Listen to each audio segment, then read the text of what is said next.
bom, Hilde, ninguém nunca falou comigo sobre isso.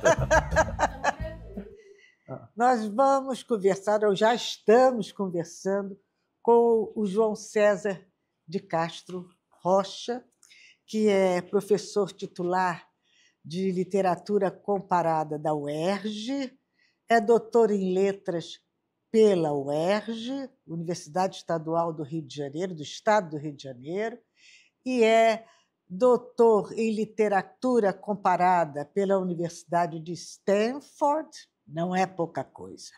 Ele é cientista da FAPERJ, cientista literário da FAPERJ e pró-cientista da UERJ, e presidiu a Associação Brasileira de Leitura Comparada, e ele já escreveu e já publicou 13 livros, já organizou mais 30. Teve a sua obra traduzida do inglês ao mandarim, do francês, italiano, espanhol ao alemão. Tudo isso na maior discrição, na maior serenidade, sem qualquer show-off, sem qualquer exibicionismo que não é de seu temperamento. A quantidade de prêmios que o João César já recebeu por ocasião das suas visitas à universidade, como professor visitante, pesquisador visitante, é impressionante. Recebeu da Universidade de Macau, professor visitante distinguido. Recebeu de Hunan, na China, Shaoxing Scholar, Visiting Research, pesquisador visitante, researchers, da Princeton University, também de professor visitante. E no México, em Portugal, em Massachusetts, nos Estados Unidos, na Universidade de Oxford, na Universidade de Cambridge, não faltou nenhuma, e na Universidade de Yale, ficou com todas. Foi o circuito Elizabeth Arden das universidades do mundo. Ele fez e foi premiado, foi distinguido, recebeu láureas. E isso é essa pessoa. Você é mineiro? Eu sou carioca. Carioca, não é um perfil tão carioca assim. E, além disso, eu conheci como curador de uma feira literária que nós acabamos fazendo juntos lá em Niterói. O Instituto Zuzu Ângel era o produtor, né, dessa feira. Ele mantém um programa diário no canal ICL. Semanal, tem uma participação. Sobre literatura. Não, é sobre comentários em geral, literatura, política, o dia a dia. Uma vez por semana. Eu pensei que fosse às 19 horas, todos os assuntos. Não, isso eu converso com você depois. Eu criei um programa no meu Instagram chamado Conversas Literárias. Toda sexta-feira, às 19 horas, eu tenho uma conversa literária com as pessoas. E é interessante que ele parte, isso é o que... Porque ele é um influencer da literatura e da política. Mas o sucesso do João César, do professor João César, vocês desculpem essa falta de cerimônia minha, mas o sucesso do professor João César eu atribuo a esse mundo literário que povoa sua mente, esse mundo de personagens, de escritores, de romances, fabuloso, de peças de teatro. Então, ele vai de Dostoiévski a Shakespeare, vai de Machado de Assis a Gonçalves Dias. Ele percorre todo esse universo fantástico da literatura com a sua sensibilidade acurada e interpreta os fatos políticos, interpreta, analisa e decifra a partir desses personagens extraordinários da literatura brasileira e da literatura mundial. Então, esse é o diferencial do analista político, do analista da alma, que é o professor João César Castro Rocha. Desde que ele começou essa atuação e desde que começou esse programa, teve início, eu queria trazê-lo aqui. Mas ele foi ficando tão grande, tão grande, tão grande. 1,88 m. Eu falei, será que agora eu vou conseguir trazer o João César? Mas consegui.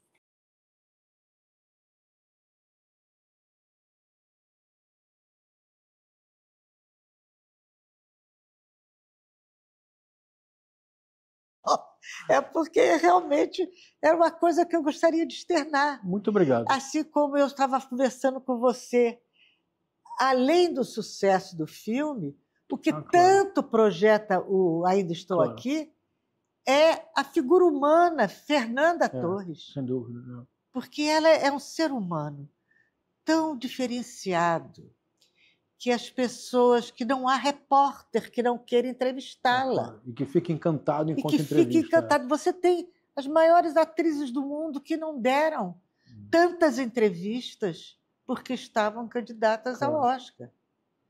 Então, isso a Fernanda é um diferencial enorme. E esse momento em que ela está, né, de entender a grandeza desse momento, do que significa para o Brasil. Isso. Qual é o maior desafio contemporâneo, professor? Ilde, em primeiro lugar, deixa eu agradecer demais. Para mim é uma honra enorme ter essa conversa com você.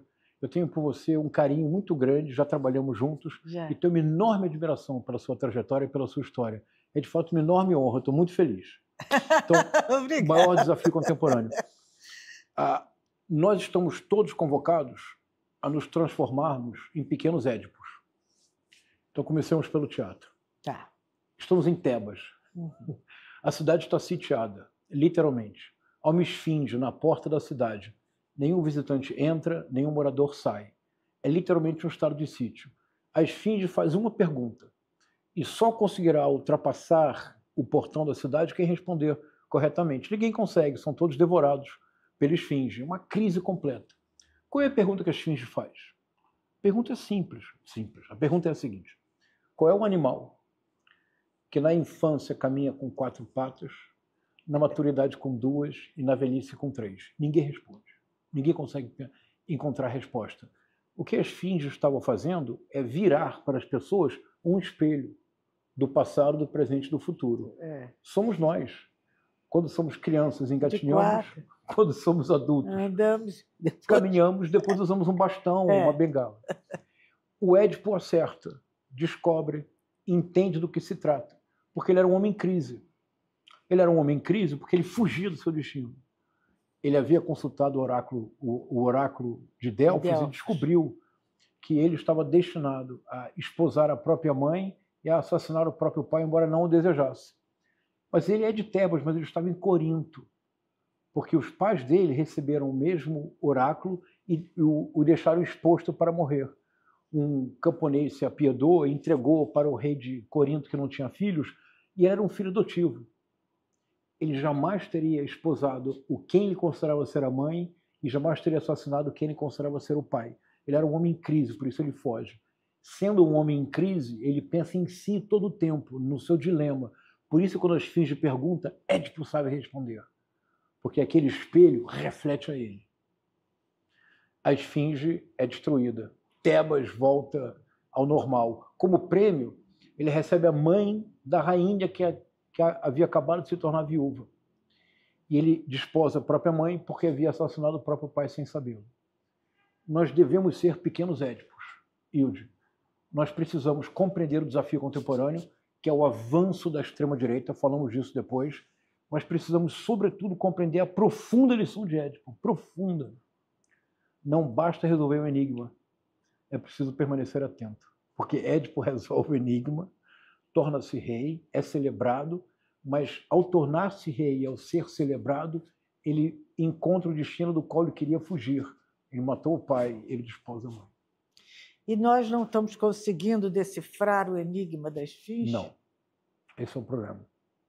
Essa é a minha angústia.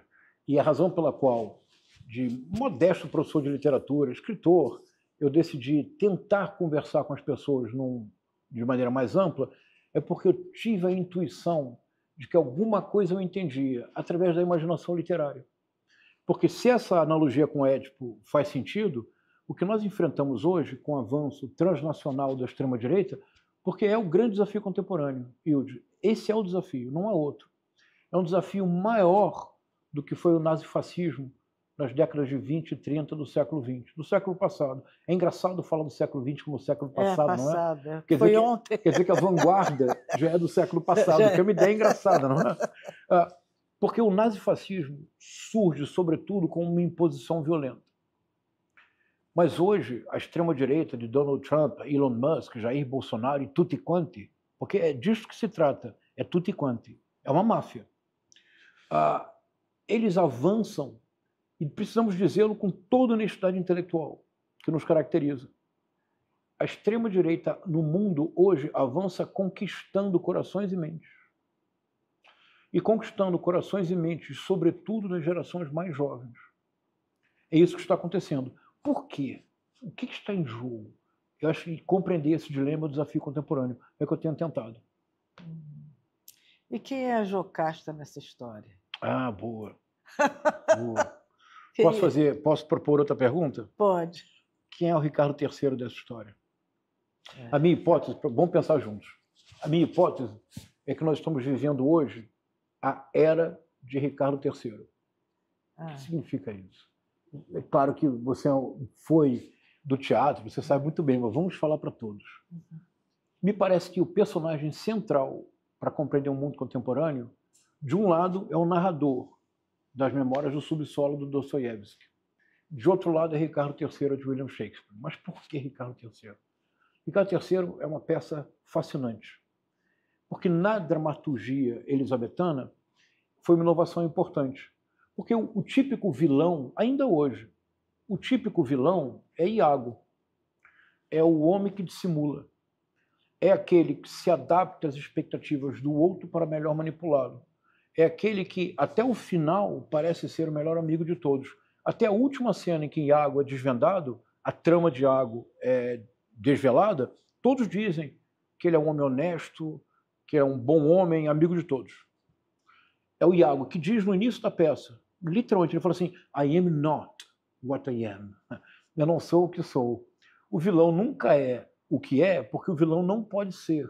O vilão tem que ser maleável e adaptar-se aos caprichos de todos. Esse é o modelo do vilão, o dissimulado. Foi o modelo de 2016 no mundo. 2016, olha, me acompanhe. Isso é um livro que eu quero escrever, Hilde. Eu estou angustiado porque eu não sei se eu vou conseguir. 2016, no mundo. Em 8 anos o mundo mudou. 2016. Donald Trump, o Brexit, Modi, Jair Messias Bolsonaro vencem. E a Hungria também, né? A Hungria, mas a Hungria foi um pouco anterior, foi 2008.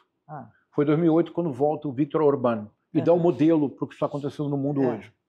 Mas 2016, eles vencem lançando mão de um recurso inventado por uma consultoria política chamada Cambridge Analytica, em Cambridge, ideada, entre outros, pelo Steve Bannon. Do que se tratava? Do que se tratava era de transformar o cidadão num perfil de usuário e encarar a política como se fosse apenas uma estratégia de marketing e de economia da atenção. E em lugar de fazer uma campanha para a cidadania, como, por exemplo, a presidente Dilma Rousseff em 2014, Pátria Educadora. Juscelino Kubitschek, 50 anos em 5. João Goulart, reformas de base. Não existe mais um projeto para a cidadania. Você faz uma campanha com base no microdirecionamento digital. Você identifica bolhas e você faz campanhas específicas para essas bolhas. Tanto que em 2018, uma brilhante antropóloga, você deveria convidá-la, Hilton, brilhante. Ai, meu Deus do céu, o sobrenome dela me escapou agora. Que vergonha. Vou lembrar daqui a pouco. Eu tenho enorme admiração por ela. Ela fez uma pesquisa em 2018, no calor da hora, e ela descobriu 16 perfis de bolsonaristas. Havia, por exemplo, o evangélico fundamentalista e havia os gays com Bolsonaro. Aí você pensa, como assim? Se eu reunir numa mesma sala o evangélico fundamentalista e o gay com Bolsonaro, o Bolsonaro perde os 2 votos. O Isabela Calil.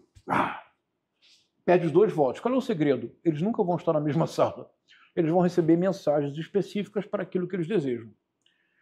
Isso foi possível porque o Facebook vendeu de maneira ilegal todos os nossos dados para a Cambridge Analytica, que pôde então fazer uma decodificação do eleitorado, não em cidadãos, na noção de cidadania, mas como perfis de usuário.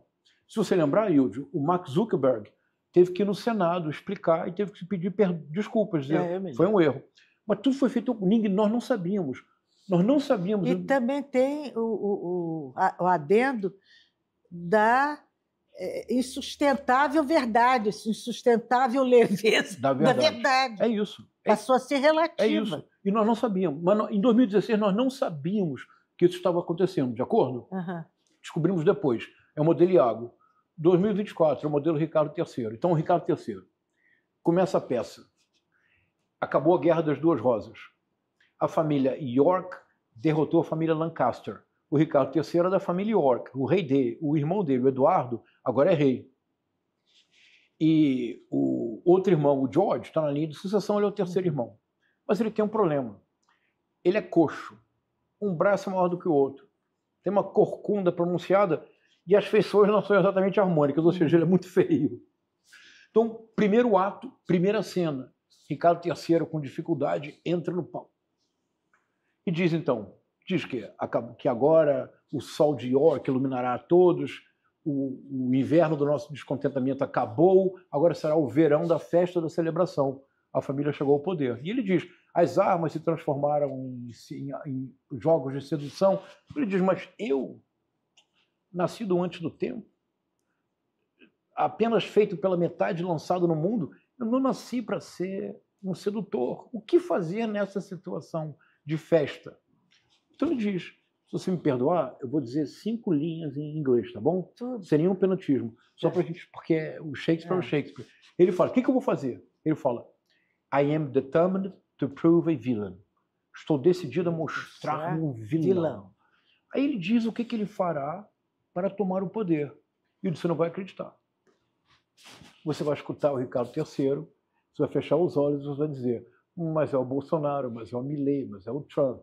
Mas ele diz assim, deixa eu ver se eu lembro, eu vou lembrar. Ele fala assim, plots heavy laid, inductions dangerous, by drunken prophecies, libels and dreams, to set my brother and the king in deadly hate, the one against the other. Lindo, né? Então ele fala assim, olha, plots heavy laid, tramas urdir, induções perigosas, conjecturas perigosas, por meio de profecias ébrias. E o de profecias ébrias é lindo, não é? Por meio de profecias ébrias. É o que eles fazem. É maravilhoso, não é? De profecias ébrias, ilusões e fantasias, eu desejo colocar em ódio mortal o meu irmão e o rei. Olha, tramas urdir e profecias ébrias, teorias conspiratórias. Conjecturas perigosas, ilusões e invectivas, fake news. Como é que o Ricardo III pretende chegar ao poder? Produzindo caos, através da disseminação de desinformação. Com que objetivo? To set in deadly hate. Para estabelecer um ódio mortal. Aí pouco importa entre quem. Uma vez que você tem o ódio como mecanismo de interação social, nós vivemos o caos que vivemos hoje. Então você poderia dizer que o Trump é shakespeariano? Sem sabê-lo. Mas ele já colocou uma coroa de rei na cabeça. É isso. O Trump é o Ricardo III. O Bolsonaro é Ricardo III. Ou seja, não se trata mais do modelo Iago. Agora é o modelo Ricardo III.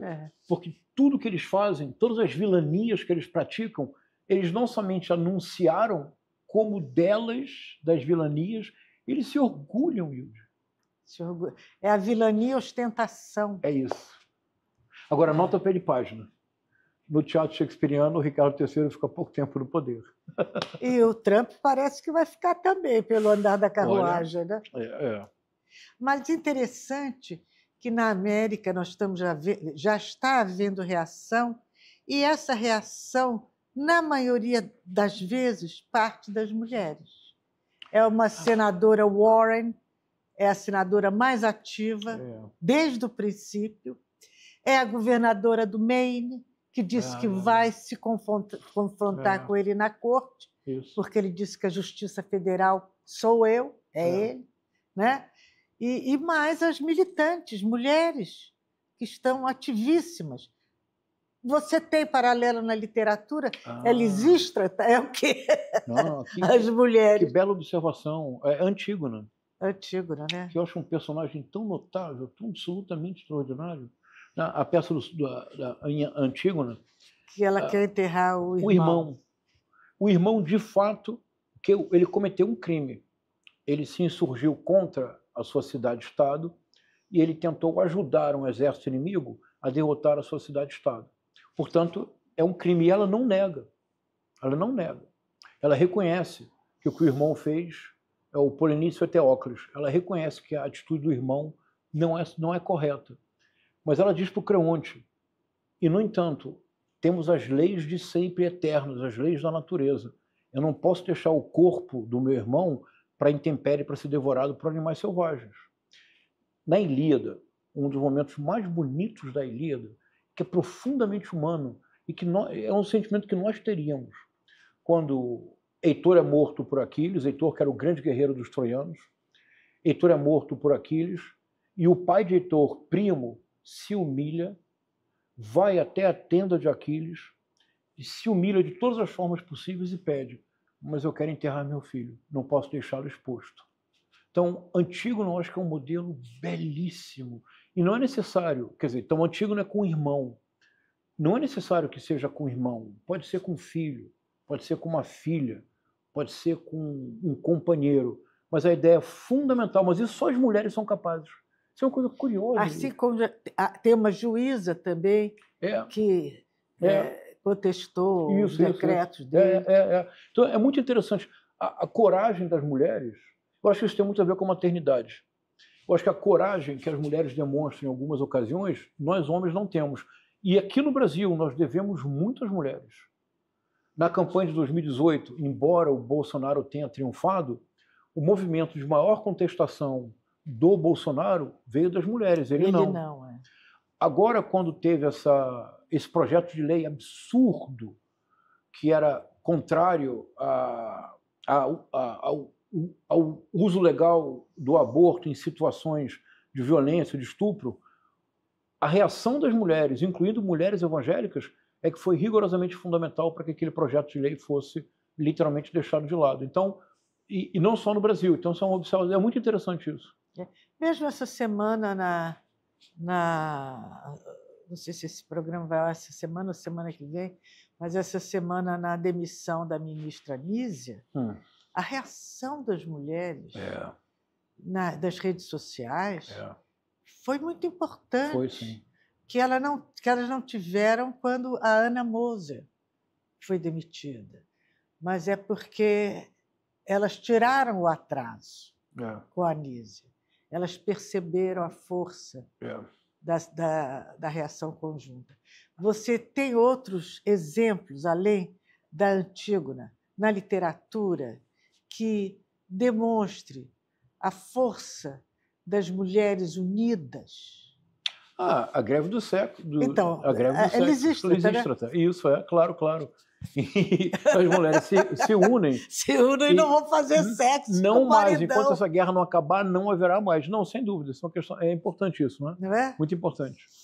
E é importante que a gente vai relendo a vida e a história da vida contemporânea. Isso é tão importante, não é, Ilse? A impressão que eu tenho é que a literatura hoje, a arte, é mais importante do que ela jamais foi. Isso parece um paradoxo. E a ciência também, a tecnologia. tecnologia. O pensamento crítico em geral. Mas por que eu digo a literatura? Porque o movimento contemporâneo é um movimento de escasseamento radical do tempo. Nós cada vez temos menos tempo de fruição, menos tempo de contemplação. Eu li há pouco tempo e assisti uma entrevista do Siddhartha Ribeiro, aquele neurocientista. Eu fiquei muito impactado pelo que ele disse. Ele deu uma entrevista para a BBC dizendo que uma espécie em extinção hoje é o sonho. Eu fiquei profundamente chocado, porque eu me dei conta que eu não me recordo mais dos meus sonhos há muito tempo. E, segundo ele, isso ocorre porque o sonho deixou de ser algo fundamental na vida da comunidade. Há algumas populações originais, algumas populações indígenas, que têm um momento fundamental em que todos se deitam juntos para sonhar coletivamente. E algumas decisões importantes do grupo, essas decisões são baseadas em sonhos. Mas está na Bíblia. José era um intérprete de sonhos, assim que ele se torna uma figura fundamental no reino do Egito.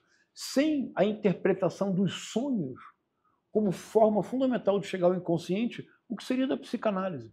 Então diz o Siddhartha Ribeiro que no mundo contemporâneo, em que nós temos um excesso de imagens, a imaginação começa a se contrair.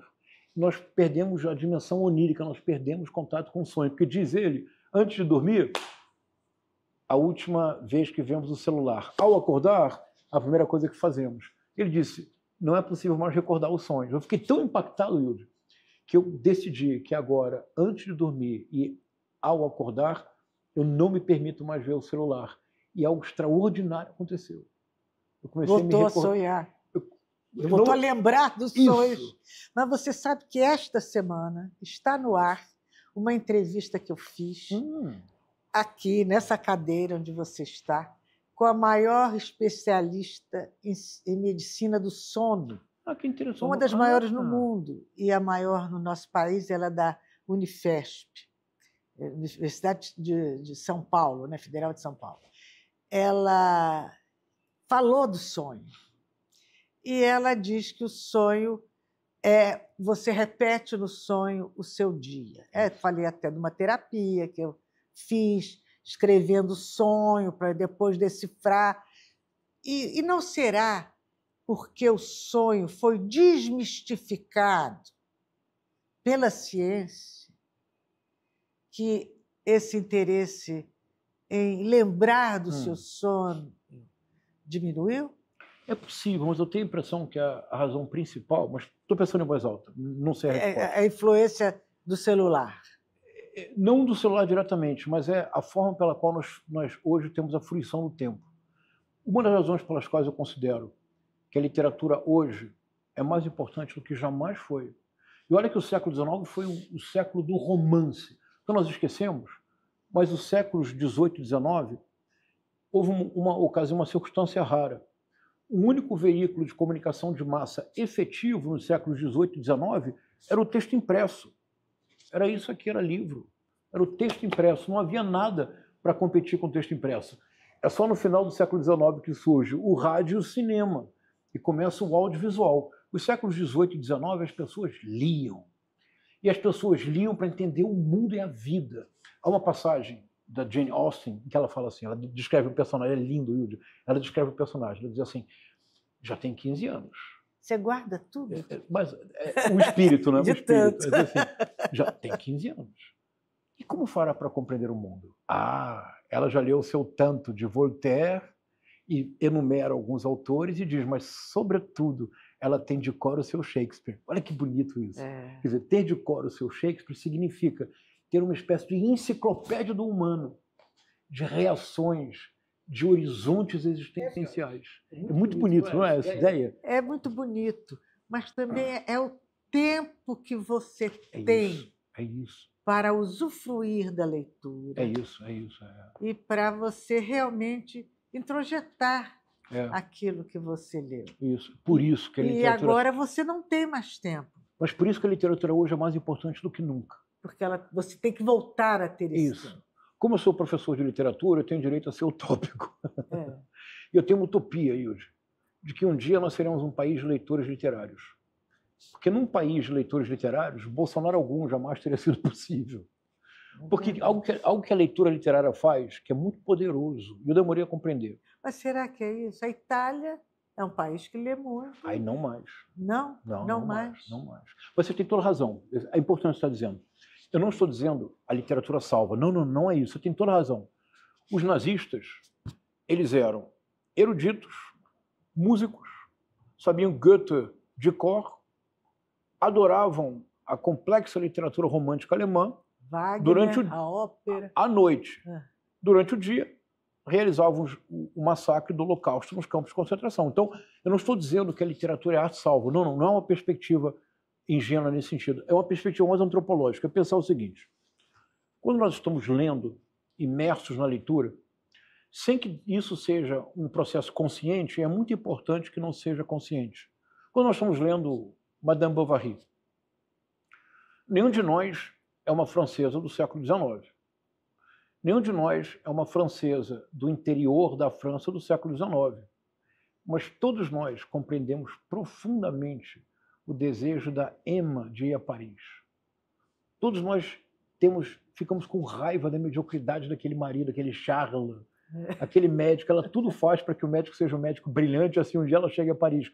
Mas ele é medíocre. Ele, na pequena cidade de Yonville, ele é menos importante que o boticário, o Monsieur Homais. Quando as pessoas estão doentes, deixam de procurar o médico, vão procurar o boticário. Tão medíocre que é o tal o Charles. A Emma não tem alternativa, ela tem 2 amantes. É até pouco, dado o marido que ela tinha. E no proporcional. E no final do romance, quando ela se suicida, é uma declaração de amor à vida. É uma declaração de amor à vida que ela sabe que jamais terá, mas ela não aceita aquela vida medíocre. Então, ao ler Madame Bovary ou Dom Casmurro ou A Hora da Estrela, nenhum de nós é a Macabeia. Nenhum de nós é uma nordestina semi-analfabeta que não consegue nem digitar e cujo único contato com a cultura é escutar o tic-tac da rádio relógio. Mas lendo A Hora da Estrela, nós partilhamos exatamente do drama do narrador, o Rodrigo S.M. Como é que nós vamos nos relacionar profundamente com esta pessoa? Então, a literatura produz algo muito importante, Hilde. É que literatura é antropologia radical. Isto é, se o que a antropologia nos ensinou é relativizar a nossa cultura e apreciar a alteridade, a literatura faz isso desde que o mundo é mundo. Porque a literatura, em última instância, é a capacidade humana de narrar. Narrar-se, narrar o mundo, imaginar. Então a literatura abre os nossos horizontes e permite que nós vivamos o que de outra forma nós jamais seríamos capazes de fazer. No mundo de hoje, Hilde, que é um mundo de bolhas, de ódio, de impossibilidade de aceitar o outro, de espelhamento constante, de desejar que tudo seja igual a mim, a literatura hoje é um valor fundamental do ser humano. Nós precisamos muito tornar a leitura literária uma experiência ampla para todo o país. Ô, João César, você vê que, na verdade, como você bem está falando, a cultura está reagindo. Ela está fazendo um contraponto forte a esse obscurantismo, à ignorância, a essa canalice. Né? Mas isso aí, vamos partir para a faixa de falta de conhecimento. Né? Então, você vê os teatros. Os teatros estão cheios. Há muitos anos isso não acontece. Os artistas estão promovendo montagens como há muito tempo não aconteceu, apesar de serem restritas a pequenos elencos. Né? Então, eu acho que... Mas a música ainda não atentou para esse momento. O que você acha? A música popular. Que interessante. A música popular? Uau! Olha, a música... Tem algo sintomático no Brasil em relação a isso, que é bastante sintomático, e que acontece a partir de um certo momento em que é uma deriva conservadora na vida brasileira, na mentalidade, e que é mais ou menos paralela ao avanço da música sertaneja. Aqui nada contra a música sertaneja. Não. Mas é um fato concreto. Mas o avanço da música sertaneja, isso é um ponto importante, Hilde. Não é um avanço espontâneo, isso é bem importante. É um avanço produzido. Produzido. Né? Produzido. Pelas verbas das prefeituras. Verbas das prefeituras, grandes empresários do agro que investem em duplas, que compram espaços, que compram rádios. Então, é um fenômeno bastante complexo. Mas vamos falar um pouco do Ainda Estou Aqui? Vamos. Porque isso tem uma coisa muito importante para compreender. E que eu acho que eu finalmente entendi. Porque, geralmente, quando eu acompanho muito a minha porção masoquista ou a minha contribuição para a polis brasileira. Eu sigo os influencers de extrema-direita. Então, eu sigo todos. Eu, inclusive, participo de grupos bolsonaristas de WhatsApp, Telegram, incógnito, claro, nunca digo nada. Porque é importante compreender a articulação do discurso. Se eu dou alguma contribuição ao debate público, em nenhuma circunstância é como sociólogo, cientista político ou filósofo. Há pessoas 50 vezes mais competentes do que eu. Como escritor e professor de literatura, eu tento compreender a articulação do discurso. Eu acho que muitas vezes é o que falta realmente compreender o que está por trás do que está acontecendo agora. Então, por que o Ainda Estou Aqui produziu tanto ódio? Essa agressão abjeta que o Marcelo Rubens Paiva sofreu num bloco de carnaval que celebrava o êxito nacional e internacional. Já passou de 4 milhões de pessoas que assistiram o filme, é excepcional. Hilde, Ainda Estou Aqui é o Brasil nunca mais do século XXI. Eu vi isso. Porque em 1985, quando o Brasil Nunca Mais foi lançado...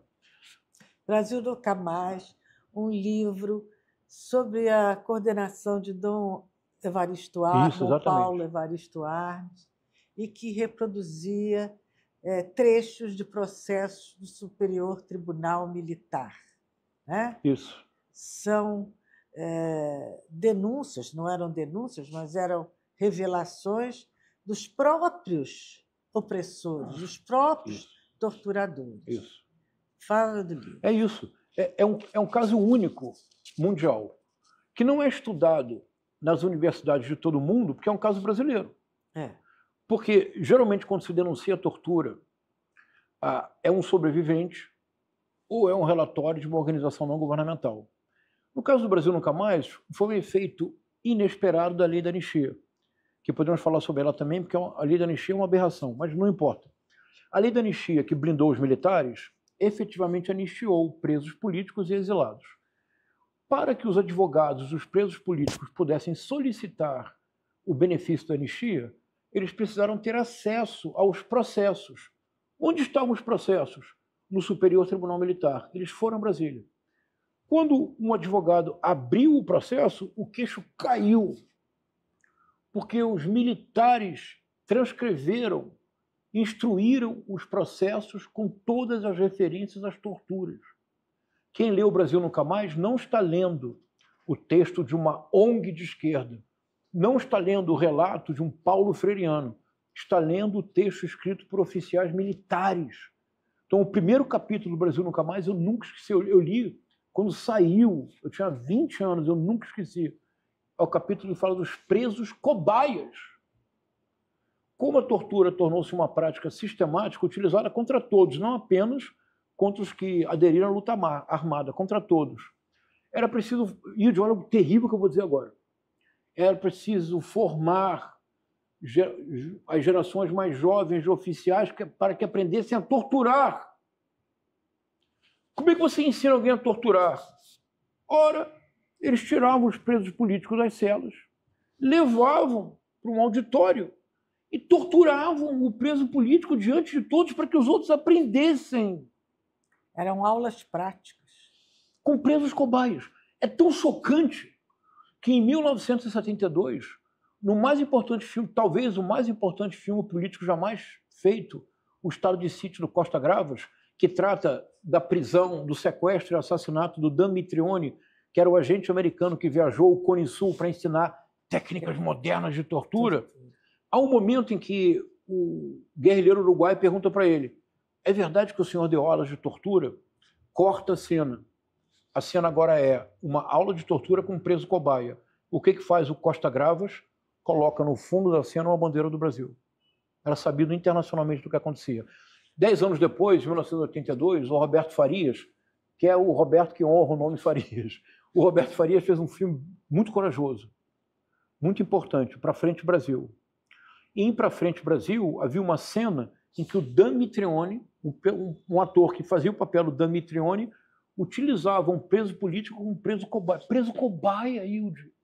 Eram as aulas de tortura. Isso tornou impossível para a ditadura negar que a tortura havia sido sistematicamente empregada, porque o documento era do Superior Tribunal Militar. O que fez a ditadura? Ou os defensores da ditadura? Porque agora já era a redemocratização. Eles disseram que, sim, ocasionalmente houve tortura, mas apenas contra aqueles que haviam aderido à luta armada. Era guerra, em guerra vale tudo. Em primeiro lugar, não vale tudo, não. Existe a Convenção de Genebra. Um preso imobilizado não pode ser torturado, muito menos executado e o corpo ocultado dos familiares. Isso é um crime imprescritível pela lei internacional. É o que é de mais indigno que se pode fazer, porque é um luto infinito. Não há indignidade maior.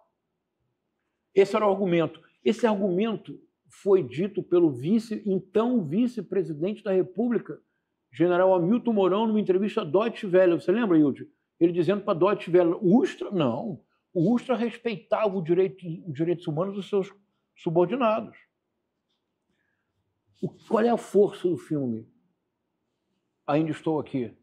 É porque o deputado Rubens Paiva, homem honrado, reconhecido internacionalmente, respeitado, não aderiu à luta armada, nunca pegou numa arma para lutar contra a ditadura. Foi preso, barbaramente torturado, assassinado sob tortura, seu corpo nunca foi devolvido. É exatamente como foi a mamãe, né?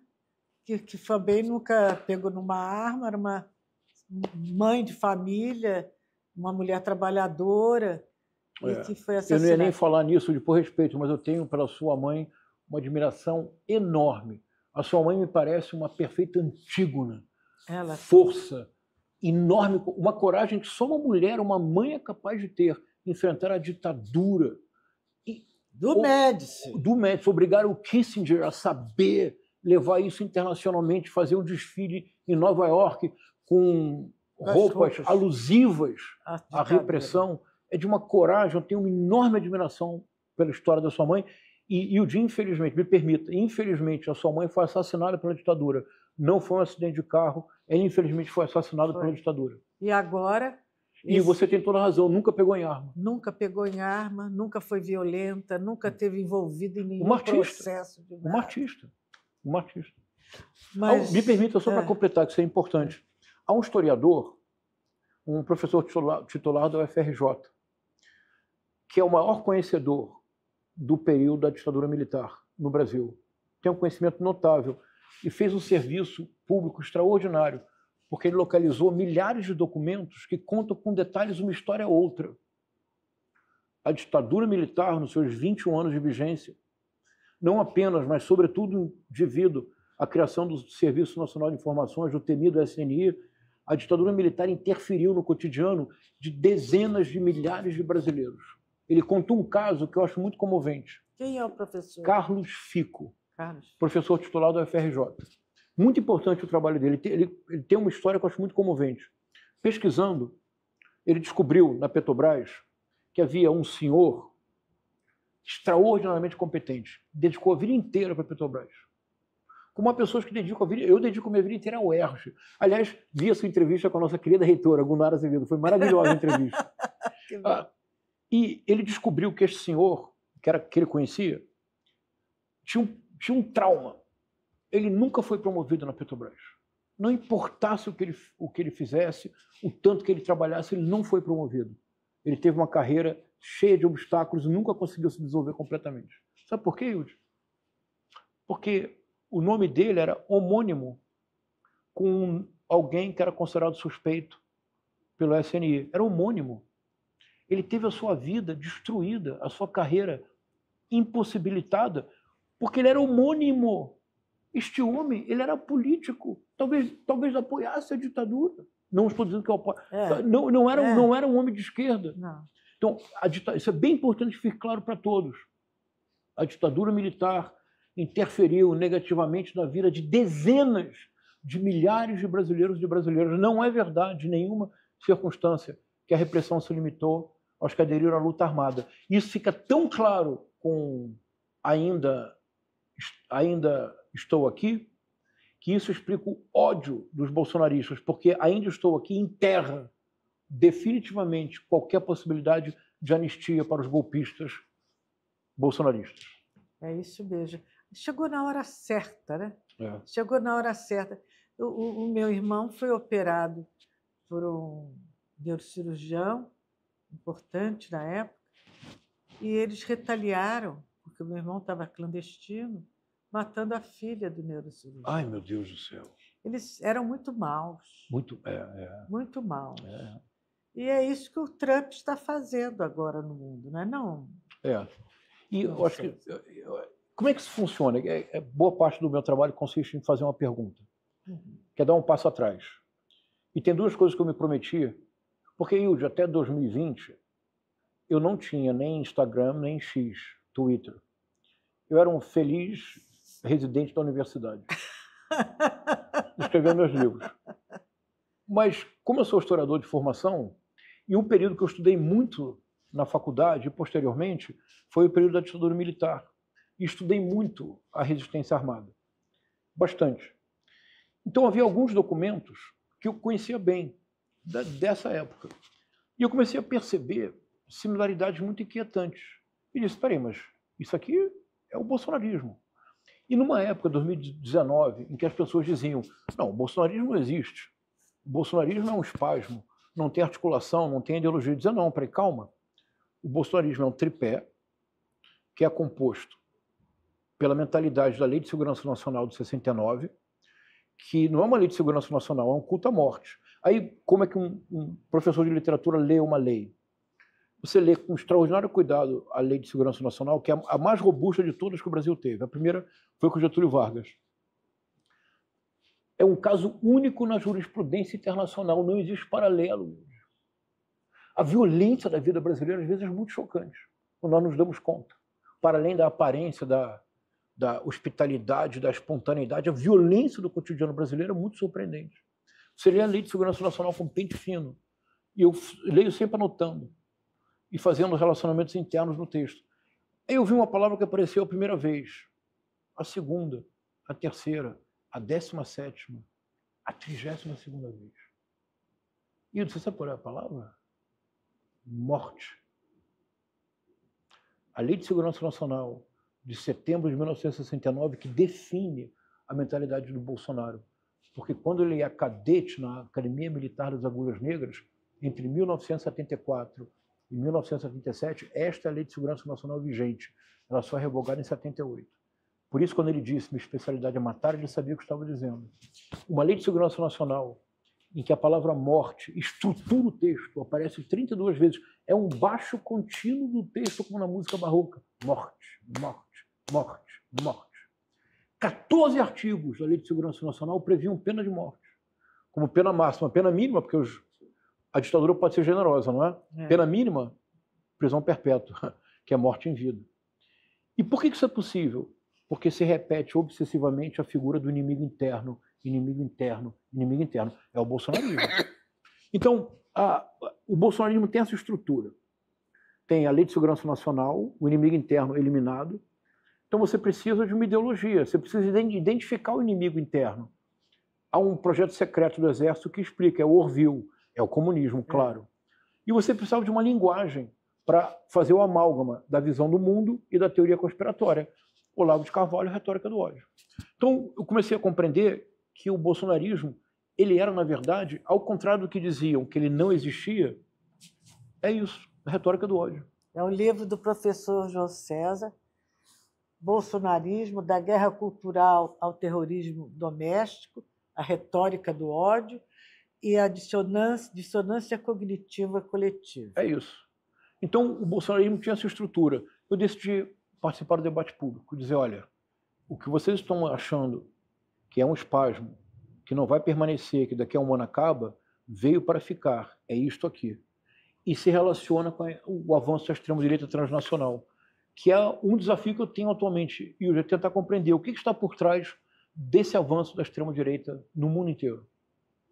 O que está por trás é o domínio da humanidade através das big techs, dos algoritmos e o descarte dos dispensáveis. Isso. E a massificação das pessoas, do mundo, a negação da cultura, a ciência para alguns. É isso que eles querem, e aumentar as fortunas dos bilionários, trilionários, um grupo extremamente reduzido, e se livrando dos descartáveis, que são os velhos, que são os imigrantes, Isso. que são os deficientes dentro do seu conceito do que é deficiência, são os homossexuais e toda LQB. É isso. Tudo diferente, tudo que seja diferente. Tudo que seja diferente. E se eu penso, vou te propor uma hipótese para a nossa conversa, que eu tenho pensado muito nisso. E se, eu acho que a descrição que você fez, eu acho perfeita, é isso mesmo. Agora, isso responde a que necessidade? Então, vamos pensar juntos. Eu acho que a necessidade, primeiro, de manter a hegemonia do Império Americano. Isso sim, do Ocidente, claro. Né? Claro, exatamente. A Europa está completamente decadente. Né? E o próprio América, o próprio Estados Unidos já está afastando, se desvinculando da Europa. Fazer frente à China. A China não tem uma postura belicosa. Exatamente. O recurso deles. É o domínio do Oriente Médio por Israel. Isso. Não é? Exatamente. E o que mais? É isso mesmo. Eu acho que é isso. É isso mesmo. A minha impressão, a descrição eu acho perfeita.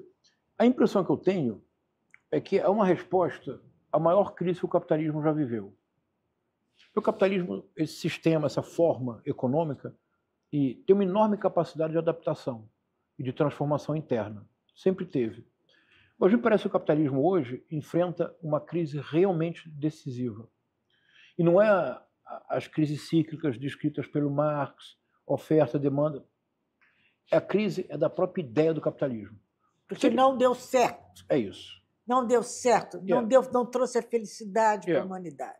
E tinha uma utopia por trás do capitalismo, que era a ideia de que seria possível sempre acumular mais riqueza, não é verdade? Sem essa ideia de que você pode acumular riqueza de forma infinita, não é capitalismo.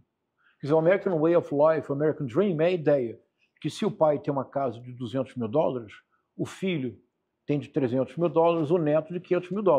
Há uma palavra no inglês americano que eu aprendi em Stanford, que é uma palavra muito significativa, que não havia no inglês britânico, foi importada depois. Olha que palavra, Hilde, olha só. Essa palavra define tudo. One-upmanship. Então, olha, up para cima, manship. A característica de sempre poder subir um degrau na escada. Mas isso, então o capitalismo é isso. É essa ideia de que é sempre possível você obter mais riqueza e que as gerações seguintes serão sempre mais prósperas que as gerações anteriores. Isso deixou de ser verdade para as últimas 2 gerações, nos Estados Unidos e na Europa, daí a crise. Mas o que finalmente ficou claro é que essa utopia do capitalismo tinha por base uma ideia que sempre se manteve oculta, mas que agora chegou a hora de revelá-la. É que só é possível pensar que você pode acumular riqueza de forma infinita se houver como contrapartida uma natureza que, de igual forma, pode renovar de forma infinita os recursos naturais. Então, se acaba o carvão, tem petróleo, se acaba o petróleo, tem gás, se acaba o gás, tem ar, energia eólica. Mas o que está claro hoje, a crise do capitalismo, é que o capitalismo está levando o planeta Terra a uma exaustão. A extinção. A extinção. Então, essa é a... E eles negam. É isso. E eles negam esse processo. Eles precisam negar. Tanto que, uma coisa muito interessante, o primeiro negacionismo que tornou a extrema-direita visível no panorama internacional surge, em parte, se você me permitir um pouco de bom humor, é culpa do Rio de Janeiro. É a com 92. Eu lembro. Que é a primeira consciência planetária de que Gaia, esse conceito de que a Terra é um organismo vivo e que Gaia está enferma pela exploração, pela predação sistemática que se faz. Se a natureza, em lugar de ser um repositório igualmente infinito de novas riquezas, se a natureza, pelo contrário, está em esgotamento, é o próprio capitalismo que definha, é o próprio capitalismo que se esgota. Qual é a resposta que está sendo dada, que está sendo articulada? A resposta é o que eu chamo de neoliberalismo predador. O negacionismo climático leva a isso. No discurso de posse do Trump, e eu estava nos Estados Unidos, no discurso de posse do Trump, ele usou uma frase que eu não sei se ficou clara no Brasil para todos, e não é necessário que tenha ficado, mas ele disse: a Drill Baby Drill, que é literalmente perfure, bebê, perfure, que é uma frase de uma governadora do Alasca, chamada Sarah Palin, que é uma espécie de proto-Trump, republicana também. Quando ele diz drill, baby, drill, ele está dizendo é o negacionismo climático. A razão pela qual ele quer a Groenlândia é uma coisa inacreditável, Hilde. É menos questão geopolítica, é que com o derretimento das calotas polares, olha isso, Hilde, pela primeira vez torna-se possível cogitar a exploração de recursos naturais da Groenlândia, que são muito valiosos, sobretudo para quem? Para Elon Musk, porque são todos os recursos necessários para a tecnologia de informação, lítio, etc. Se por acaso eles derreterem mais calota polar na Groenlândia, a previsão é de que o oceano subirá 7 metros. Se o oceano subir 7 metros, e nós não gravamos essa entrevista aqui, nós gravaríamos num barquinho. E não seria a bossa nova, seria o apocalipse. Então, dado o fato concreto de que o capitalismo se encontra na sua maior crise, solução, proponho. É o livro que eu quero escrever, me desejo boa sorte. Já está desejando. Solução, neoliberalismo predador. Uberização do trabalho e precarização da vida. A uberização do trabalho é uma metáfora para o que você muito corretamente falou dos dispensáveis. Agora, as duas coisas só se sustentam porque, veja, olha o calor que fez no Rio de Janeiro semana passada. 50 graus em Bangu, 48 graus em Irajá. Sensação térmica de 60.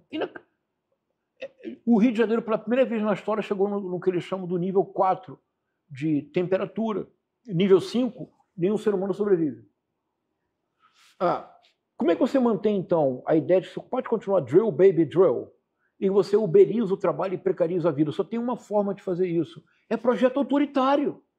Não tem outra forma. Agora, como é que você une os três? Neoliberalismo predador, com as consequências óbvias. Uberização do trabalho e precarização da vida.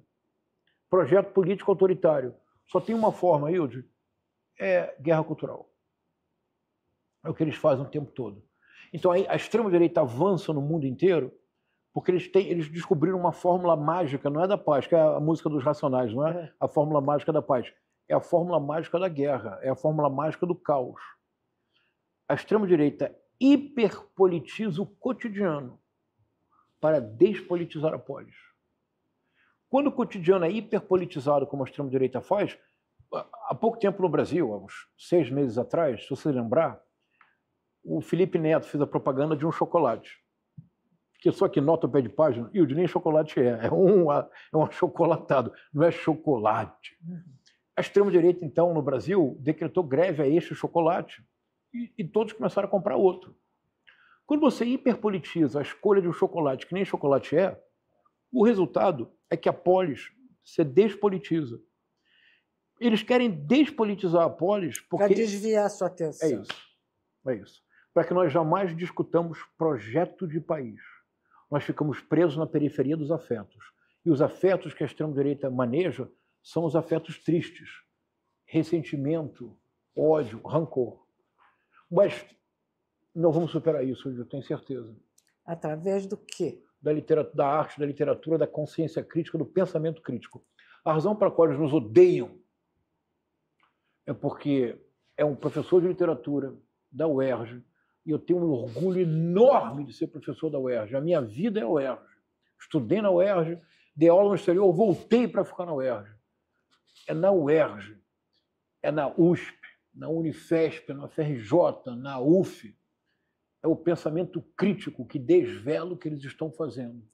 Por isso, eles satanizam as universidades, isso. Dizem que não deve ir para a universidade. É inacreditável, não é? É, porque é perversão, é droga, é aborto. Que tem uma hegemonia absoluta da esquerda. E aqui é curioso, porque se você fala de hegemonia, você fala do Antônio Gramsci.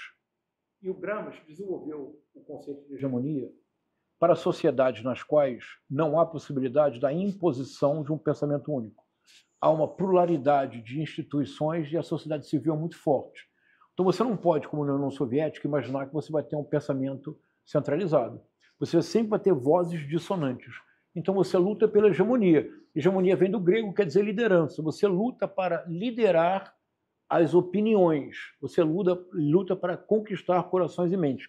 Então não pode haver hegemonia absoluta, porque se tem hegemonia, porque tem várias vozes. Então a extrema-direita é um desastre, sempre quando entra nessas interpretações. Eles dizem, a universidade tem uma hegemonia, como eles falam, absoluta da esquerda. Eles babam, gritam, é uma coisa terrível, né? Uma hegemonia absoluta da esquerda. Vamos lá, calma. Quer dizer que a hegemonia não é um bloco único. Para ser hegemonia, porque tem vozes dissonantes. E se tem vozes dissonantes, é um diálogo. Se é um diálogo, você não elimina o outro. Porque, veja, a esquerda nunca falou em guerra cultural, isso é bem importante. O vocabulário da esquerda, que nós sempre manejamos, é luta ideológica e hegemonia, disputa de ideias. Porque quando você tem uma luta ideológica, quer dizer que eu sou de esquerda, eu sou de esquerda desde os 15 anos, viu? Estou com 60. Quer dizer, a minha vida inteira é uma música do Roberto Carlos, não é isso? Não vou mudar, o meu caso não tem solução. Mas eu tenho amigos de direita, eu tenho amigos de centro, eu tenho amigos liberais. Qual o problema? Agora, João, como é que você vê agora? Eu vou voltar ao Trump, porque eu estou absolutamente mobilizada, e acredito que você também, pelo que eu tenho acompanhado. Ele conseguir ter uma aproximação com o Putin e o Putin abrir as suas reservas minerais para a exploração das grandes empresas drill americanas. Como é que você, nesse xadrez político da terra, esse projeto do Trump, que realmente é maquiavelicamente genial, né? Ou não? Como é que você faz a sua análise disso? Através do seu conhecimento dos russos. É uma união de autocratas. Isso é o mais importante. É uma união de autocratas. Embora o Putin vai colocar o Trump no bolso com enorme facilidade. Mas é uma união de autocratas. Como assim? Para compreender bem o Trump hoje, ou o Brasil em 2026, nós precisamos ainda que rapidamente recordar o que aconteceu na Hungria, que é o grande modelo. O Viktor Orbán foi ao poder na Hungria muito jovem, com 35 anos, em 1998. Muito jovem. Ele chegou ao poder com 35 anos em 1998. Um homem brilhante. O Viktor Orbán é um homem brilhante. É capaz de formular conceitos, como democracia majoritária, podemos falar disso. O Viktor Orbán tem um plano, ele tem um projeto, totalmente diferente de Trump, Bolsonaro, Milley. Então, o Viktor Orbán é o perigo. O modelo Orbán é o perigo. Em 2012, ele perdeu a eleição para o Partido Socialista na Hungria. Para ele foi um choque. Nenhuma circunstância ele esperava que isso acontecesse. Em 2006, ele tenta mais uma vez, perde de novo, o Partido Socialista se reelege. Aparentemente, a carreira política do Orbán havia terminado. Em 2008, a crise dos mercados nos Estados Unidos, a bolha imobiliária, a crise financeira, e isso tem um impacto enorme na Europa. E tem um impacto, sobretudo, no bem-estar, no estado de bem-estar social e no dia a dia das pessoas, que passam a ter menos condições para pagar plano de saúde, menos condições para o seu cotidiano e começam a imaginar inimigos onde não há, imigrantes, etc, etc. Em 2010, o Viktor Orbán retorna ao poder. Ele aprendeu a lição. O que ele faz?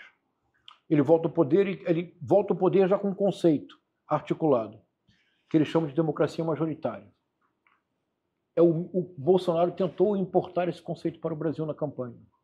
Quando o Bolsonaro disse as minorias devem se adequar ou desaparecer, você lembra disso? Ele falou no português dele, mas era isso que ele queria dizer. Esse conceito não é do Bolsonaro, é do Viktor Orbán, que criou o conceito de democracia majoritária. Quer dizer, se um partido vence uma eleição majoritária com 50% mais um voto, ele recebe carta branca para impor as suas políticas. É o que o Trump está fazendo. O modelo é urbano. Ele convocou uma Assembleia Constituinte, aposentou os juízes da Suprema Corte, nomeou novos juízes, mudou a forma de cálculo do coeficiente eleitoral das zonas eleitorais da Hungria. interferiu no currículo da escola básica até a universidade. Proibiu universidades estrangeiras na Hungria. Não censurou imprensa, mas os seus amigos, os amigos do Orbán, que tinham negócios com o Estado, compraram todos os veículos. Veja, eu digo, o que está acontecendo hoje com a Folha de São Paulo é um escândalo. É verdade. Que é sustentado pelo mercado financeiro. Todos, né? Exatamente. Então o Viktor Orbán, em lugar de ser uma extrema-direita, que eu brincando chamo de tuiteira, que é Milei, Trump e Bolsonaro. O Trump e o Bolsonaro perderam a reeleição. O Milei daqui a pouco estará na prisão. Ele acabou de fazer um esquema de pirâmide que teve uma fraude de bilhões de dólares. Daqui a pouco o Milei provavelmente não termina o mandato. É extrema-direita tuiteira. A outra extrema-direita, que essa é perigosa, e no Brasil é Nicolas Ferreira. A outra extrema-direita é a extrema-direita da engenharia institucional. Quer dizer o seguinte, de dentro da democracia, transformá-la numa autocracia. Como é que você faz isso? Você manieta o judiciário, você muda a fórmula de cálculo das eleições legislativas, você controla a cultura através de uma guerra cultural constante e você se perpetua no poder. Mas o que o Trump está fazendo agora tem o preparo e inteligência para isso? Tem. Isso é uma coisa que caracteriza o meu trabalho também. Me fala do Nicolas Ferreira. E o que distingue o meu trabalho? Eu tento. Estou dizendo, entrei na rede social em 2020. Eu me fiz 2 promessas. A primeira era não adoecer, ou tentar não adoecer. A segunda era não recorrer a adjetivos. Então, Nicolas Ferreira, por que ele é a verdadeira ameaça? Bolsonaro, o clã Bolsonaro, não esquece. Flávio Bolsonaro é o PC Farias do Bolsonaro, da família. O que o Flávio Bolsonaro quer é paz. Paz para usufruir do que ele ganhou. Ele não quer guerra com ninguém. O Flávio Bolsonaro quer mansão em Angra, mansão em Brasília, mansão em Paris. Paris não, porque ele não... Mas é Paris, Miami, né? Ele quer uma mansão em Orlando. Mas o Nicolas Ferreira é o modelo da direita Viktor Orbán. Por quê? Vamos lá. O Nicolas Ferreira é muito curiosa a figura do Nicolas Ferreira. Ele faz parte de uma demografia que é única no Brasil, Hilde. E é muito importante que o Partido dos Trabalhadores esteja atento para isso. Muito importante. Veja, me acompanhe. Se você nasceu no Brasil em 1995, em 2002, aos 7 anos de idade, princípio de vida consciente, o Lula chegou ao poder, o presidente Lula. Em 2006, você agora tem 11 anos. O Lula se reelege. Na sua adolescência, a Dilma é eleita. No seu princípio de vida adulta, a Dilma é reeleita. Há 6 anos de interregno, Michel Temer e Bolsonaro. Se você nasceu em 1995, em 2022, você tem agora 27 anos. E quem chegou ao poder, em 6 eleições pela 5ª vez, é o Partido dos Trabalhadores. Se você é um jovem no Brasil, para você, que nasceu em 1995, o establishment brasileiro é de esquerda. E o poder, e o PT é sinônimo de poder. Então, para ser rebelde, você se diz de direita. Não existe nenhum país do mundo que tenha essa circunstância. Nenhum país do mundo. O PT é o maior partido de esquerda do Ocidente. Ponto. É como é brasileiro, a gente não é capaz de dizê-lo. O PT é o maior partido de esquerda do Ocidente. E já o é há pelo menos 2 décadas. Em que ano nasceu Nicolas Ferreira? 1995. E André Fernandes e Bruno Engler, que quase são bolsonaristas radicais, o que é de pior na extrema-direita, em termos de comportamento, de difusão de desinformação. André Fernandes quase venceu a eleição em Fortaleza. Nasceu em 1996. Bruno Engler, segundo turno em Belo Horizonte. Nasceu em 1996.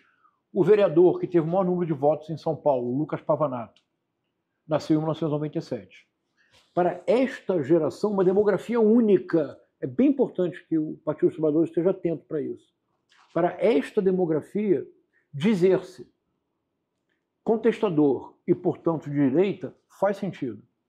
Esta também é a primeira demografia na história do Brasil em que você tem bilíngues nativos.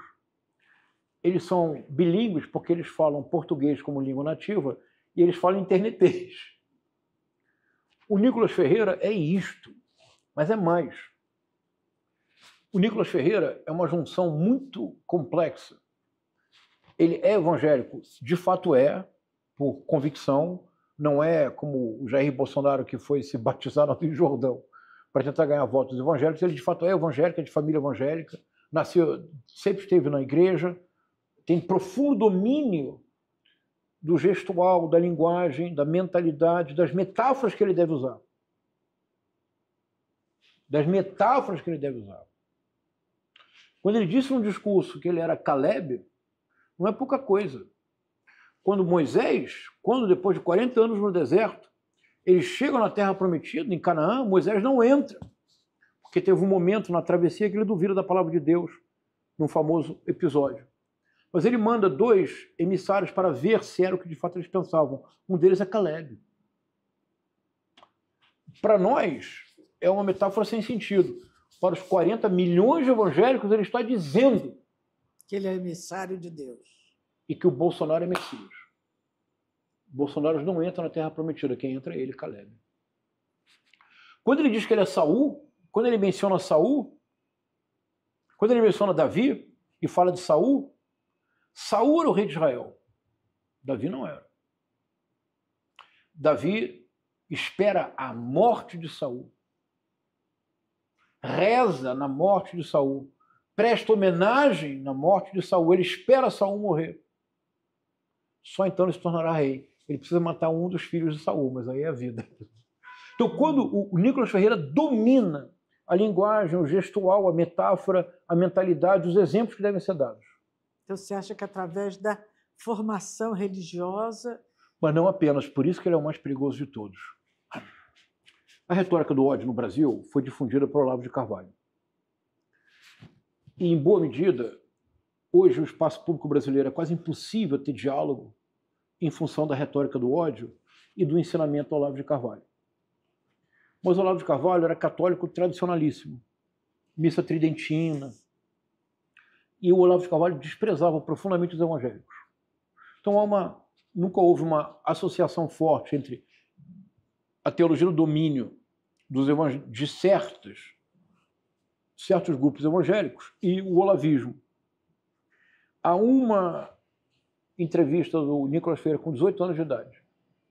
Ele foi para Virgínia, bate na porta do Olavo de Carvalho, se apresenta, sou seu aluno, o senhor é meu ídolo. Grave entrevista. Pergunta que ele faz. Ele pergunta assim para o Olavo de Carvalho: professor, no Brasil há uma hegemonia absoluta da esquerda. Já vimos que está errado, mas não importa. O que nós podemos fazer para mudar o país? 18 anos. Ele hoje está com 95, isso é 2003. 2003? É. 2013. 2013. Então pergunta, o Olavo de Carvalho responde. Ele está com 30 anos agora. Não, agora se ele nasceu em 95, vai fazer.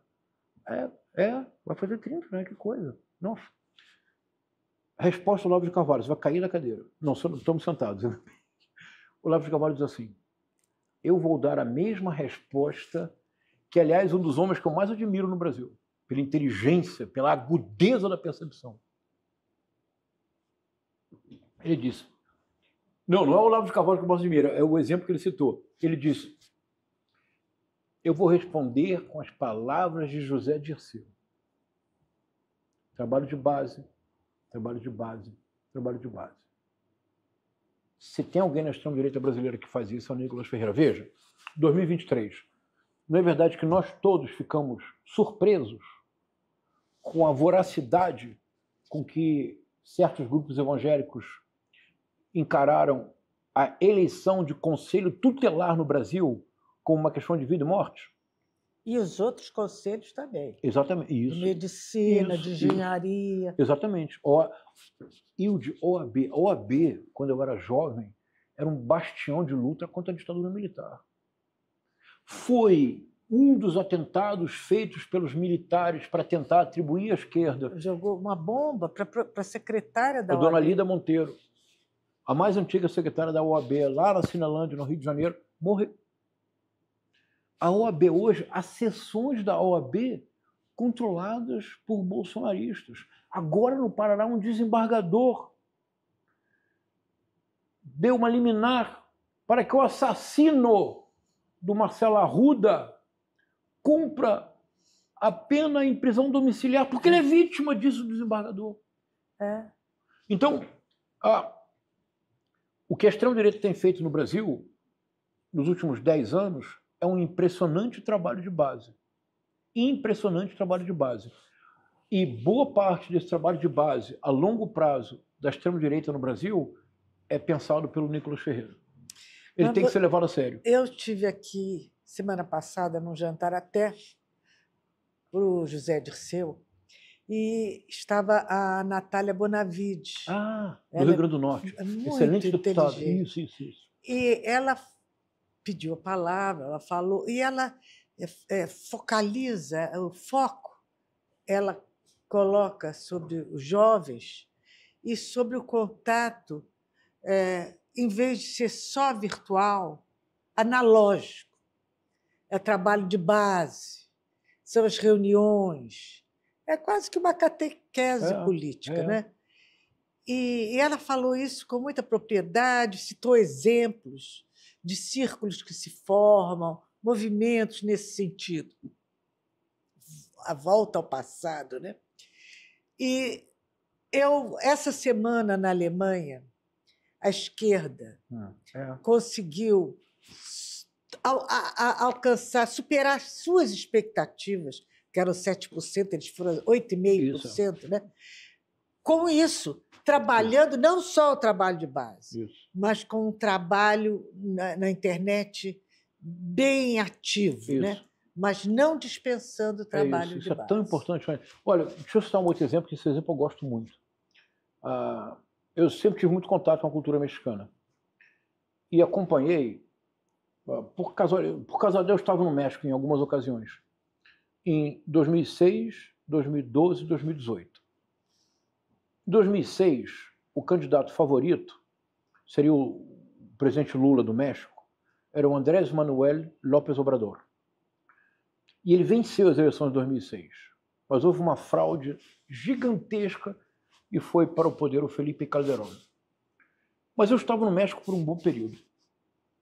E eu fiquei muito impressionado com a campanha de difamação que o López Obrador sofreu. Se nós achamos, e temos toda razão de achar, que o PT sofreu um autêntico epistemicídio, porque o que se tentou fazer com o Partido dos Trabalhadores no Brasil, a partir da Operação Lava Jato, que o partido... A partir do mensalão. Isso, 2005, exatamente. Que o partido tenha sobrevivido é uma coisa, por si só, é uma história a ser contada. Poucos partidos teriam resistido à campanha maciça. Hilde, este país teve a telenovela de maior sucesso. Vale tudo? Qual foi? Era o duto da Petrobras no Jornal Nacional. Começava o jornal... era uma telenovela, não era? Aliás, quem teve essa intuição de que o telejornalismo brasileiro havia adquirido as características da telenovela, é um dos mais brilhantes pensadores do Brasil. Quem foi? Você deve convidá-lo também, Hilde, é o Eugênio Butti, o jornalista de São Paulo. Ele é ótimo. Então, ali era uma telenovela. Tinha o vilão, Lula, o herói, Moro, o coadjuvante, Deltan Dallagnol. Era uma estrutura dramatúrgica. Não era? E o coro, Bonner. Exatamente, coro grego, né? Corifeu. Eu digo para você que o que eu vi fazer com López Obrador foi mais forte, mais intenso e mais dramático do que se fez com Lula. 2012, outra eleição. Aí ele perdeu mesmo. Perdeu para o Fernando Collor do México, que era um sujeito chamado Enrique Peña Nieto, que foi preparado pela Televisa para ser candidato e venceu mesmo. Parecia que a carreira do López Obrador tinha acabado. Ele fazia parte de um partido PRD, ele teve divergência com o partido, então ele fez algo que ninguém esperava. Ele criou um partido novo, que ele chamou de Morena, Movimento de Regeneração Nacional. É bonito, né? É bonito porque o Brizola queria criar um movimento Morena. Né? Socialista Morena. Bonito isso, né? Uma coisa bonita. Morena. Morena. Começou. Ele, López Obrador, ele é evangélico mesmo, mas nunca misturou política com religião. Mas tem algo da cultura evangélica que é muito importante para isso. Então, em 2018, era a última chance que ele se deu para tentar chegar à presidência. Aí começou a campanha, que ele era teleguiado do Putin, do Maduro, uma campanha fortíssima. O que ele fez? Ele teve uma ideia. Faltando 2 anos para a eleição, ele começou uma campanha. Ele reuniu milhares de jovens voluntários. Fizeram uma campanha muito bonita, iam de casa em casa, de porta em porta, batiam na porta. E nós achamos que nós somos os hospitaleiros, os mexicanos, olha, é uma coisa assim linda. Como você é bem recebido, com carinho, abre a casa. Então eu fico imaginando um jovem bater na casa de uma senhora no México. Ai, senhora, pode falar com você por 5 minutos? Claro, meu hijo. Entra para casa, faz café, tortilha, o que seja. Ele pegava, diz assim, senhora, olha, blá, blá, blá, olha, eu apoio o López Obrador, a senhora conhece, e a senhora sabe que dizem muitas mentiras sobre ele. A senhora tem o WhatsApp? Aí a senhora responde, não, claro. A senhora sabe o que é fake news? Fake news? Posso mostrar para a senhora? Pegava o WhatsApp, abria e mostrava para ela. Dizia, isso é mentira, senhora. Então, a senhora fique atenta, porque 2 anos de campanha. Começa a campanha presidencial. E diz, então, que o López Obrador será um fantoche do Putin. Então, os jovens respondem, encontro na Kapuvinovski, López Obradorovski se encontrará com Putinovski para levar uma esportiva. O López Obrador foi eleito presidente. Eu não vou lembrar agora quantos estados tem quantos estados tem o México. Não lembro agora. Ele venceu em todos menos em um. Teve maioria na Câmara, maioria no Senado. Terminou o mandato com 61% de aprovação. A Claudia Sheinbaum foi eleita com 61% dos votos no primeiro turno. Mas mais importante, o López Obrador fez algo que eu gostaria tanto que essa lição chegasse. Manhaneira. Exatamente. Mas o que era manhaneira? Como ele passou a vida inteira sendo alvo de fake news, mas assim, terríveis. E algumas eu via dizer, mas não é possível. Ele fazia uma conferência de imprensa todos os dias às 7 horas da manhã. As manhaneiras. Só nessa hora ele fala. Então ele recebia o... Então imaginemos que ontem tivessem feito uma fake news. Ele comentava. Ele debatia, ele discutia. Ele não respondia a fake news, mas ele falava. Ele anunciava os principais projetos do país nas manhaneiras. O que ele conseguiu com isso? 2 coisas. Pautar o debate, mas o mais importante, Hilde, isso acho que está faltando muito no Brasil hoje. Politizar a gestão pública. Mas o que eu chamo de politizar a gestão pública? Nada tem a ver com politicagem. Não. Politizar a gestão pública significa deixar claro para a sociedade que a polis é uma questão da nós escolhemos a polis que nós desejamos.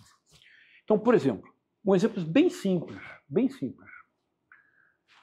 Com o governo Lula e com o governo da Frente Ampla, em 2023 e 2024, houve 2 aumentos reais de salário mínimo.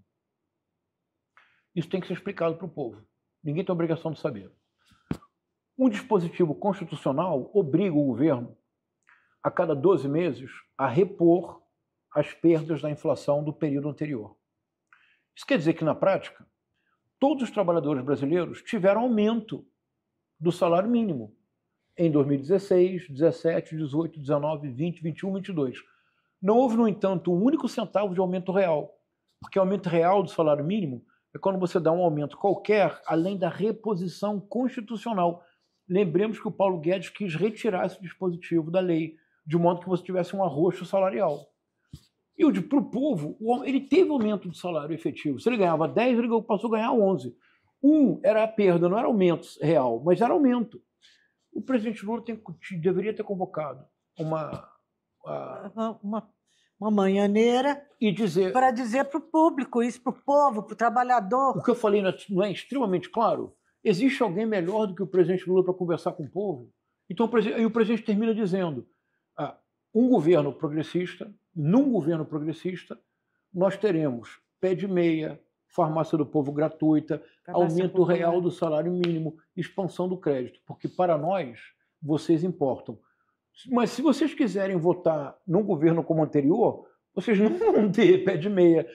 Se você não politiza a gestão, a extrema-direita vence porque ela hiperpolitiza o cotidiano e despolitiza o país. João César, vamos rezar. Chega uma hora que a gente tem que rezar. Como eu passei uma madrugada rezando para o Papa e não é como melhorou. Muita gente rezou para ele. A ex-ministra, a Anísia Trindade, fez uma homenagem bonita ao Papa ontem, não é? Muito bonita. Mas você sabe que desde que o Lula ganhou essa eleição, nós temos falado isso, que o Lula tem que, no programa de domingo, Bom Dia do 247, que o presidente Lula tem que falar diretamente ao povo. Tem.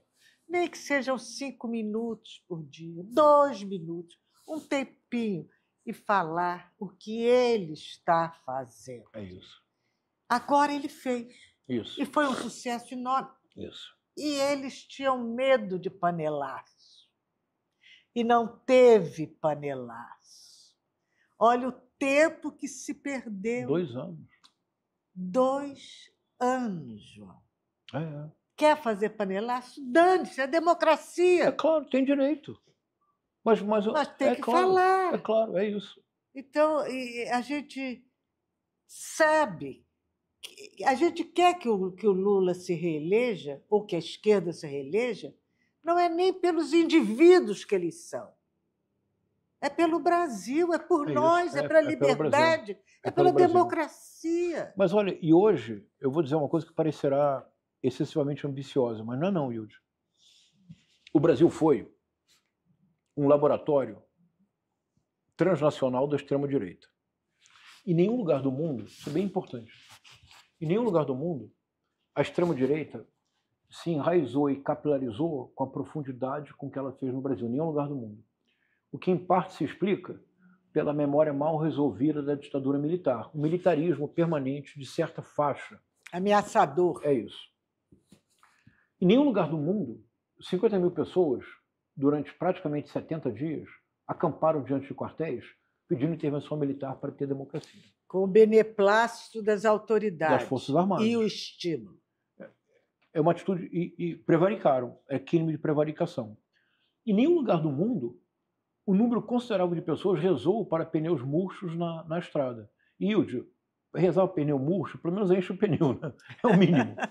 Em nenhum lugar do mundo as pessoas pediram socorro para alienígenas com o celular na horizontal. Você reparou esse detalhe? O celular na horizontal. Sabe por quê? Não. É por isso que vale a pena frequentar as páginas da extrema-direita que eu frequento. É diversão garantida. Hilde, porque estava escrito SOS. Para que os alienígenas lessem. Se o celular estivesse na vertical, eles não liam. Tinha que ser na horizontal. Isso é uma maravilha, não é extraordinário. Então, o Brasil foi um laboratório. O Brasil foi um laboratório de disseminação de um ecossistema de desinformação, o que eu chamo a produção de dissonância cognitiva coletiva. Mas o Brasil pode ser hoje. Como eu sou professor de literatura, em 2025, a utopia é minha residência. O Brasil pode ser um laboratório de superação da extrema-direita.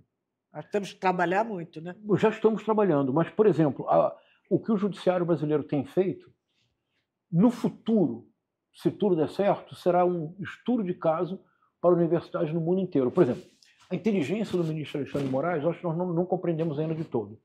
Mas estou preocupado, estou falando muito isso. Você está falando muito bem. Tá, eu me entusiasmo. Como é que a extrema-direita funciona? Como é que a extrema-direita ganha eleições? Assim, a extrema-direita produz, nas eleições muito acirradas que há no mundo hoje, em que 1 ou 2% vencem, a extrema-direita produz, na iminência da eleição, uma série de fatos falsos. Por exemplo, o Elon Musk difundiu aproximadamente 100 postagens falsas, incluindo manipulação de inteligência artificial, colocando na boca da Kamala Harris palavras que ela não disse. Há um vídeo que ele difundiu que a Kamala Harris pede voto. Com a voz dela. E ela fala, por que você vota em mim? Ela fala, because I'm a puppet of the deep state. Porque eu sou uma fantoche do sistema. Isso é uma loucura.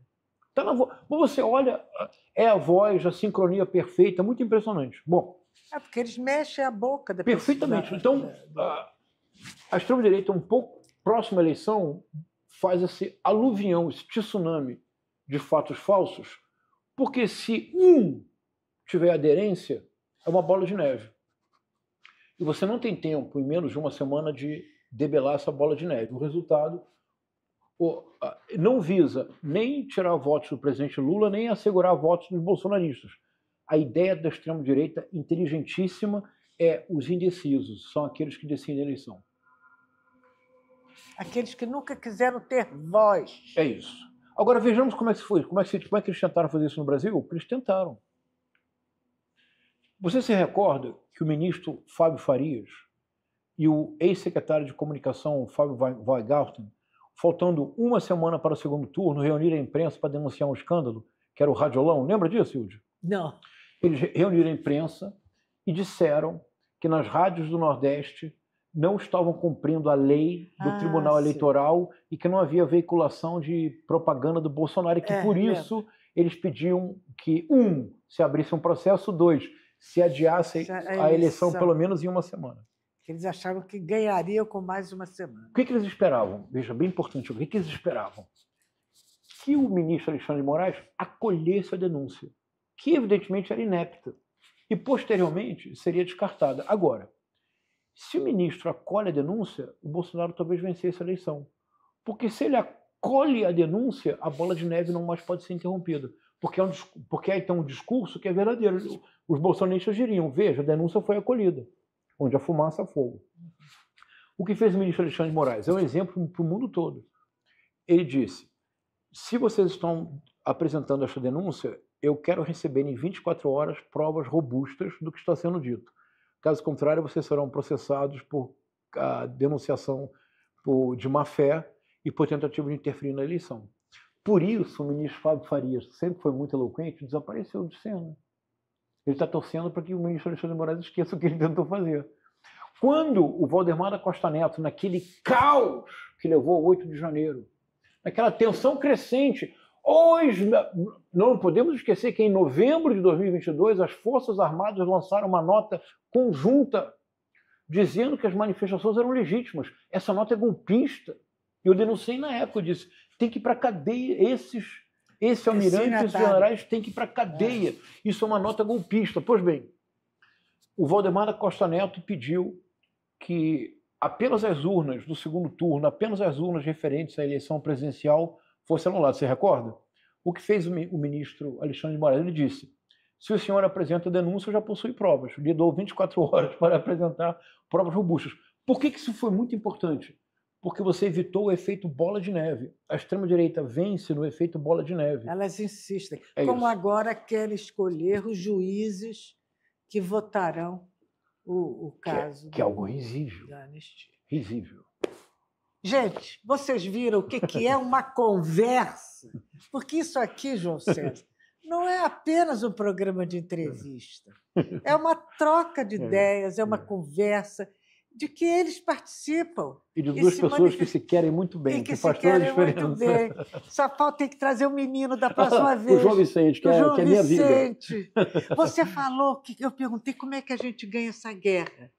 Numa palestra lá na BI, você disse, o amor vai vencer essa guerra. É isso. Como é que o amor vai vencer essa guerra? Um amor com pensamento crítico, com capacidade de compreender o outro, não entrando na armadilha de agir como eles agem e, sobretudo, decifrando o enigma. Se nós todos, cada um dentro das suas possibilidades, se nos tornarmos pequenos édipos de maneira modesta, nós derrotamos a extrema-direita. E vamos entrar em Tebas. Então vamos, é isso. Vamos todos entrar em Tebas em 2026. Muito bom, entrar em Tebas é ótimo. Não é isso?